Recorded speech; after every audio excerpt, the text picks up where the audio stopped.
Hello and welcome to the channel. Today I will be showing you my Venus flytrap that I've been keeping in the back of my truck. It's currently been about 2 months it survived.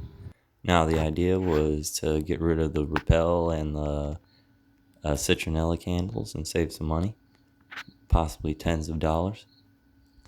Also, plants are a good antidepressant. It's just nice having something there to take care of. Just look at them go. Provides oxygen, and this has to be one of the coolest plants out there, being a carnivorous plant. And thus far, the plant seems to be thriving and doing quite well. It can get quite hot in the back of my vehicle, but these plants are indigenous to like South and North Carolina, so they're used to the heat and humidity.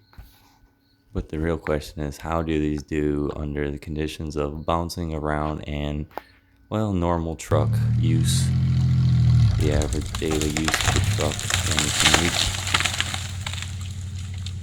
The Venus flytrap also provides plenty of entertainment, as I like to sit there and watch and pray that something lands in one of the traps. I've never wished death upon anything so badly in my life, and yet I sit here and just watch and hope.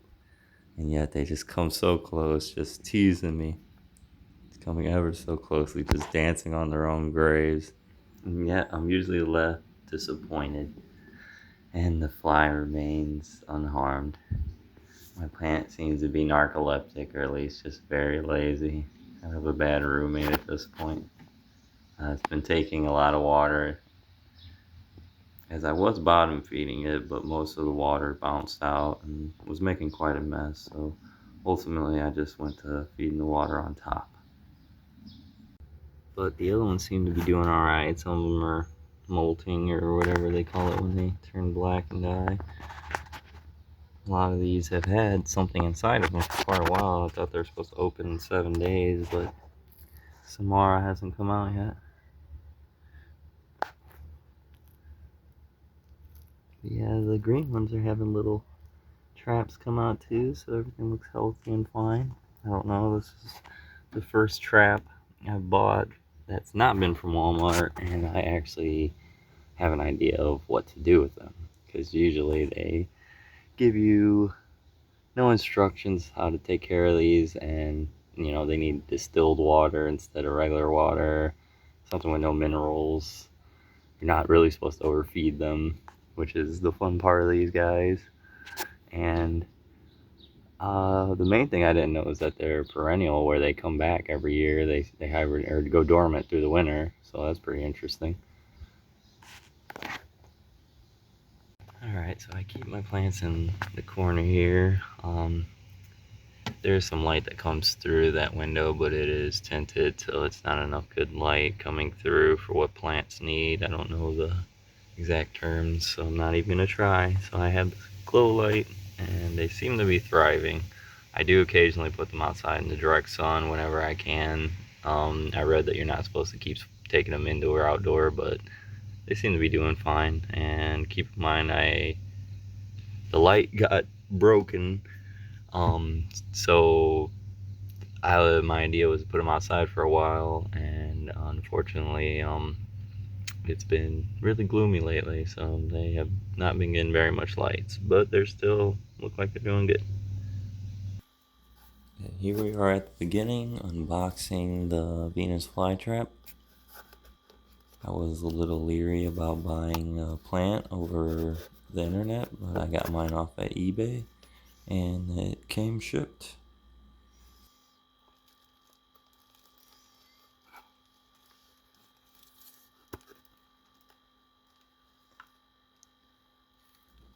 Right out the box, they seem to be healthy and in good condition. It even came with instructions and a good reference on how to plant it.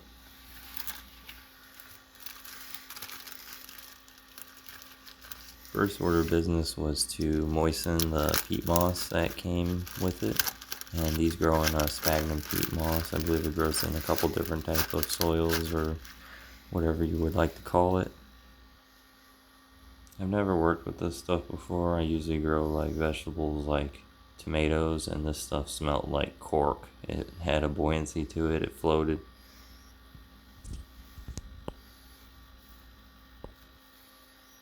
After it absorbed an appropriate amount of water, what seemed like an appropriate amount of water, this stuff holds a lot of water. Later down the road, I ran this stuff out, and it had like a whole water bottle's worth of water in it.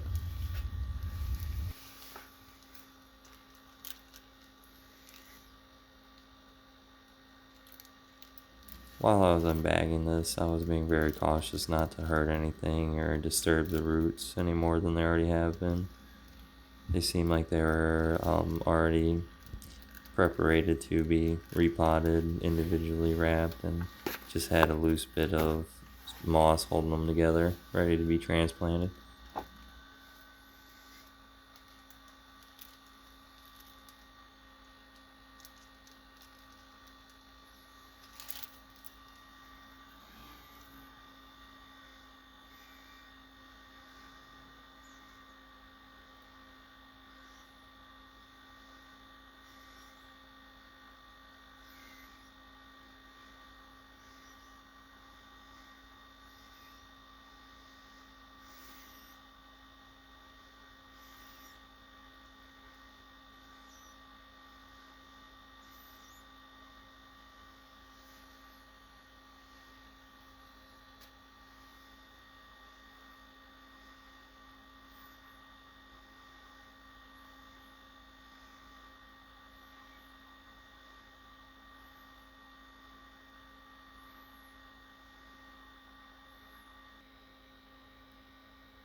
Finally getting everything separated and a good look at the bottom of the rhizome of the plant where I'm going to need to have them buried up to.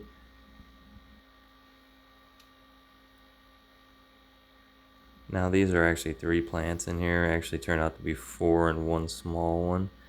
I'm getting them apart now. I was being very gentle with them, as I didn't really know what was what. This is the first time I had a Venus flytrap out of the root system, out of the soil, if you will.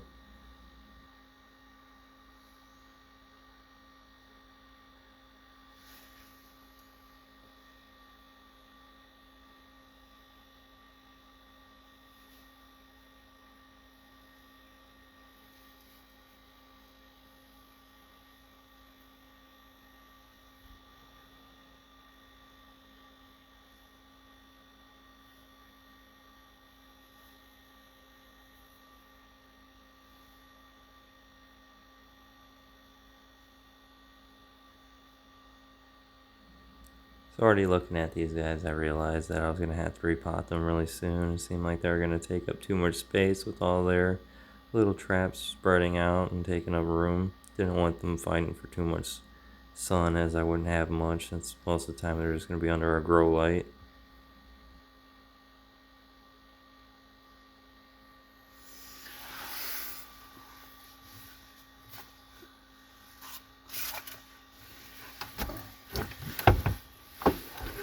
And do keep in mind that feeding them insects is not a requirement. They get extra nutrients from that, so they'll grow larger. So it's a good idea to do it, but for the most part they need sunlight. Sunlight's where they draw most of their energy.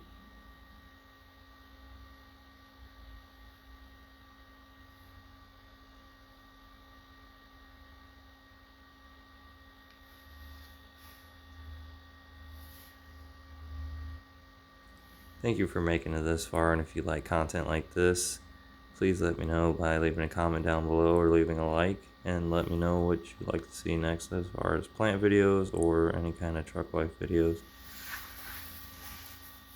I have a lot of upcoming ideas, and I am working on improving the quality of my videos.